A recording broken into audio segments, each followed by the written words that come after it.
This is a brief tutorial of the game Captain Flip as played on Board Game Arena. Captain Flip is a quick and easy tile placement game where you're drawing tiles from a bag of different types of pirates, putting them on your board, and depending on where they are and the combinations and various items, you are earning money or points. And whoever has the most points by the time the game ends is the winner of that game. The game is very simple. Each player will, on their turn, draw a tile from a bag. And in the physical game, you would draw a tile and you would not, each tile has two sides on it. And it's random what things are on either side. You don't know what's on each side of the tile. So you look at one tile and you look at the one side of the tile and you decide, do I want this tile? So in this case here, I'm looking at this gunner here and I decide, do I want to keep this tile? And I can either place it in on my board or I can flip it and get whatever's on the back. But if I flip it, I can't flip it back. When I flip it, I have to take whatever's on the back. So if I either take it here or flip it over, I will then place it on my board. There are a few different boards. This is the basic board A. The others have some variations in terms of benefits that come on the board, but the the idea is the same. You have various columns, and when you place a tile on the board, it goes to the bottom of that column, whatever that column may be, Tetris style. So it drops all the way down to the bottom from whatever column that you have. So you can see I can place it in one of these 5 spots. That is basically the game. The rest of the game is just understanding the various different types of tiles. And BGA's got a nice little uh, reference guide here, so we can look at some of those. A couple of things to note. So again, coins are points. You never spend coins, you just get coins. And so whenever you see that, those are points for the end of the game. All of the different pieces have their benefits or their effects are shown with little background colors. So the ones that have this, or the backgrounds that have yellow on them, are things that take effect immediately when the tile is placed, whereas anything that's in gray would be stuff that happens at the end of the game. And it shows in these explanations. Anything that's just regular in black is stuff that happens immediately. The stuff that is highlighted and says end game is stuff that happens at the end of the game.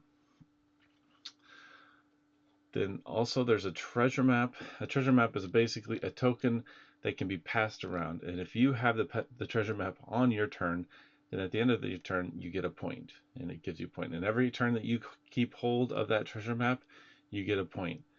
Every time it's your turn and you have that. If somebody else takes it or gets the treasure map, they take it from you. And so it's passed around. And again, whoever has it gets a point at the end of each time they run their turn. So we'll look at a few of these different types of tiles. Um, this cartographer is very simple. When you place it, you get the treasure map, and so you'll have ownership of it every time anybody places a cartographer. The navigator, you immediately get 2 coins or points for every cartographer on that's currently on your board. So if you have 3 cartographers already on the board, as soon as you place a navigator, you get 6 points. If you don't have any, you get 0 points.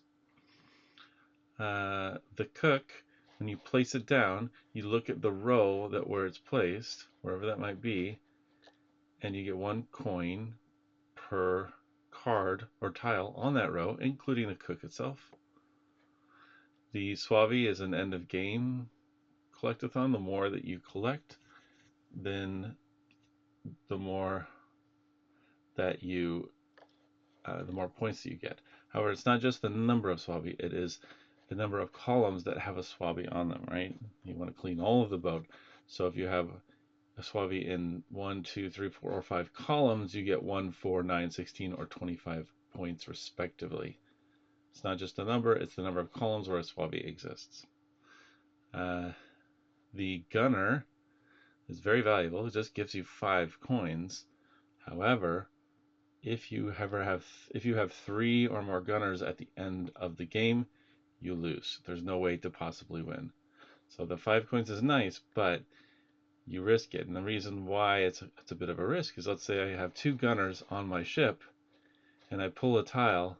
Well, if I'm pulling a tile and I decide I don't want it and I flip it and it happens to be another gunner, then I lose the game if I can't get that flipped back somehow. So it's a bit of risk reward there. So for instance, like I think in this case, I looked at this gunner and I said, "Oof, I don't want to take it so early.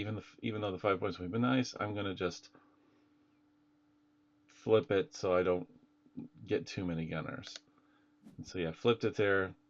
Happened to be the navigator, which didn't get me any points because I don't have any cartographers, but I placed it down anyway. And then the next person goes, they get their tile. Couple others. The parrot is an interesting one.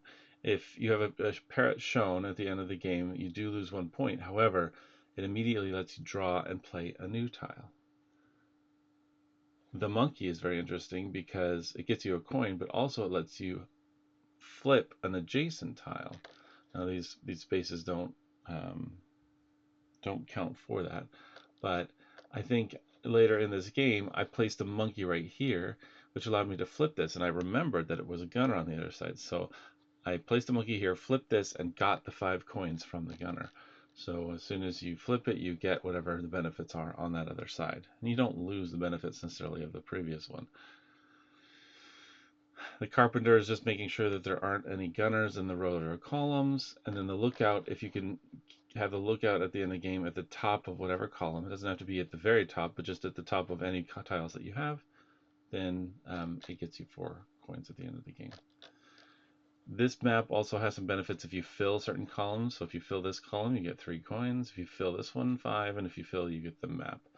Other maps that you may see will have other effects that let you do certain things depending on when you filled them, some various conditions. It's all pretty self-explanatory. And so we continue to go through, and each player will make decisions based on either taking the tile as is or flipping it. So here I am again. Well, I don't really have a great place to put this, because if I put it here, I'm definitely going to want to put something on top of it. So it's not going to give me the 4 points. I'm going to go ahead and flip that.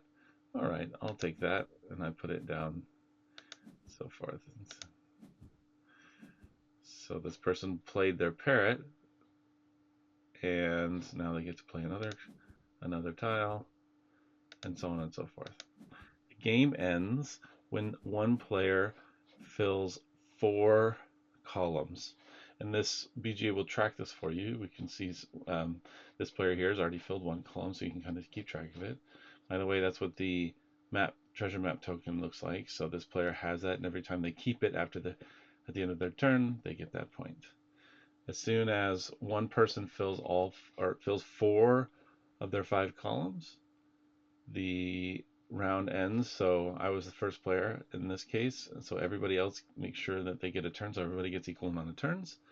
Then you total up whoever has the most points. You look for any of these gray end of game points and calculate all of those, and whoever has the most points is the winner. And that's how you play Captain Flip.